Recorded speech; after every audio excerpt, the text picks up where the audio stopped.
Ladies and gentlemen, welcome back to the analysis of YOLENO TV. I hope you're well from wherever you're watching this channel.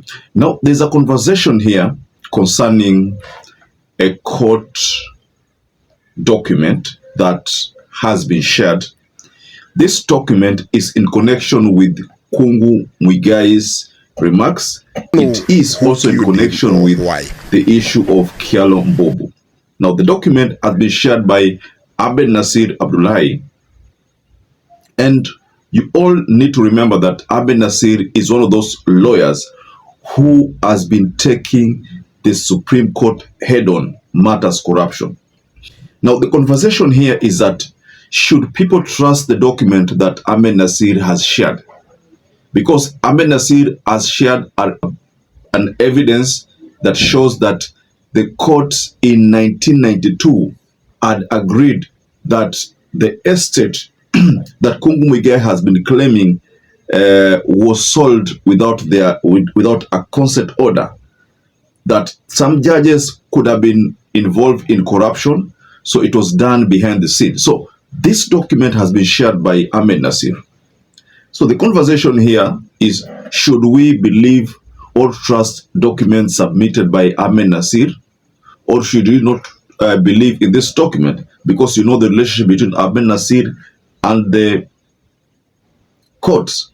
So first and foremost, ladies and gentlemen, let me take you through a statement shared by Abed Nasir, and then I will submit this document for you to actually go through. It's going to be on your screen there, because that is what Abed Nasir has shared. So he says, so here it is, black and white, recorded in chambers on 4th May 1992. Captain Kungu hasn't been truthful. He must apologize to the judges he scandalized. The consent exists. So then he shared this message to Nelson Avi, Kenya Judiciary, and Law Society of Kenya. So the biggest conversation here is, why wasn't it produced before? That is what is being confronted. That is what is being channeled to Abed Nasir.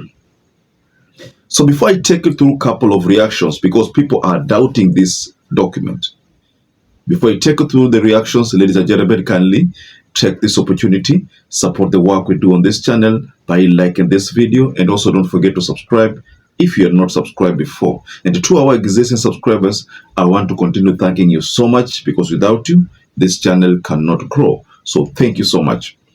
The biggest conversation is, why wasn't it produced before? Now, let's go to a reaction from John Njoroge. We all know John Njoroge. John Njoroge is actually the ICT or the IT expert whom Azimio had hired. You remember during the elections of 2022. So John Njoroge is the person who was hired by the Azimio team to, to assist it with, to assist the formation with the matters IEBC system.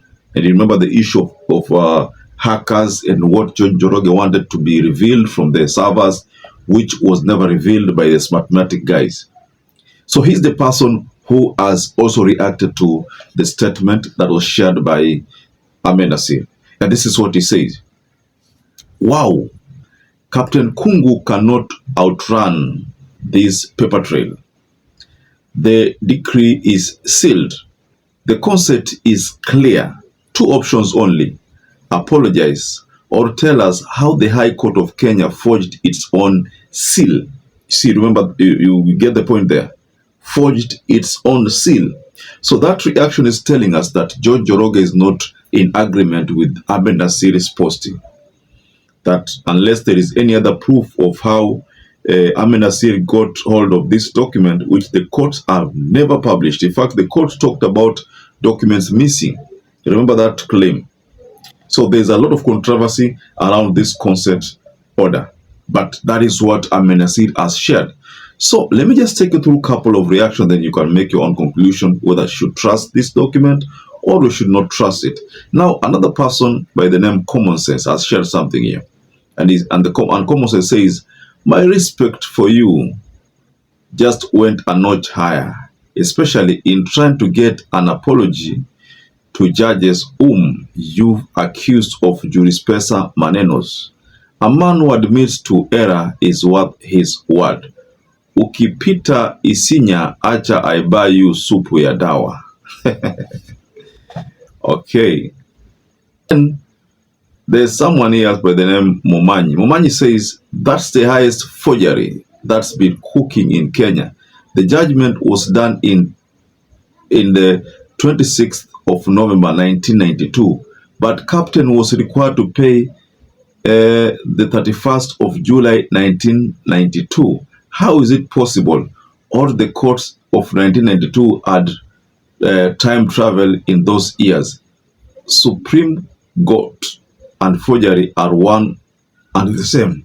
So there's an issue of date here, because the document submitted by Ahmed Nasir, according to Momanyi, is that it was done in 26th November 1992. But according to him, he says, but Captain Kungu was required to pay by the 31st of July 1992.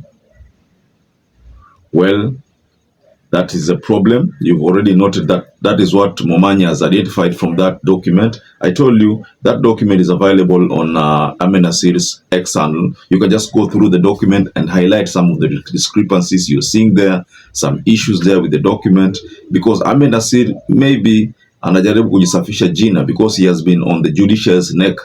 Labda anatafuta way ya kuwa favored. And you realize that this is the right time for him to now get the favor from the judiciary. So maybe that's why he's posting this document. I don't know, but I'm just thinking. But you see, Momanyi has told us something about the issue discrepancy in timing. You know, if it's a document that was supposed to be to compel Captain Kungu to make some payment, if this document is dated 26th of November, but then the captain was required to pay by the 31st of July 1992. So the discrepancy in timing. This is what Momanyi is asking. Kwani kuna issue ya time travel katika judiciary those years. It's a very concerning matter. The duration 31st July, that means there's September here, there's October, and then November. So around 3 months time frame between date to pay and the date of the order. Now, this is what is being issued as a response to Ahmed Nasir. Remember, I told you, you make your own decision whether you think Ahmed Nasir is being honest. Ahmed Nasir must tell us where he's gotten this document, honestly speaking, because he's one of those people who's been talking about jurispesa, saying how Martha Koome is the most corrupt person. He can't certainly tell us that the judiciary is very clean. I think he has a lot of convincing to make here before. In fact, he's the last person who was supposed to share that document. That document should have been shared by someone totally different, but not Ahmed Nasir, if at all that document was to be trusted. But it has been shared already, and it's up to you to decide whether you think it's a legit document or a document to your River Road. Remember Nairobi, kuna mambo ya River Road.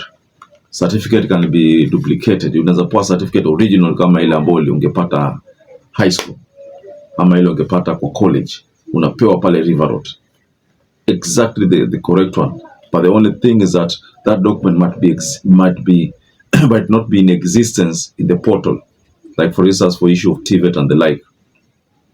So ladies and gentlemen, based on the reactions and based on what you know concerning Ahmed Nasir's attack on the judiciary, who do you trust that document? I know of the viewers, 99% will not trust that document, because the big question is why now? Why was it tabled the last 30-something years, close to 40 years? You know, 33 years paka saizi hajakuwa haijaletwa, so saizi imeletwa. That is why Kenyans will doubt that document. So I think the best people are supposed to table it. Hata si kwanza si Ahmed Nasir, the judiciary themselves, hao ndio inafaa wa table. Why Ahmed Nasir is the one who is tabling it, inamaanisha kuna question mark na exclamation mark kadhaa, ladies and gentlemen.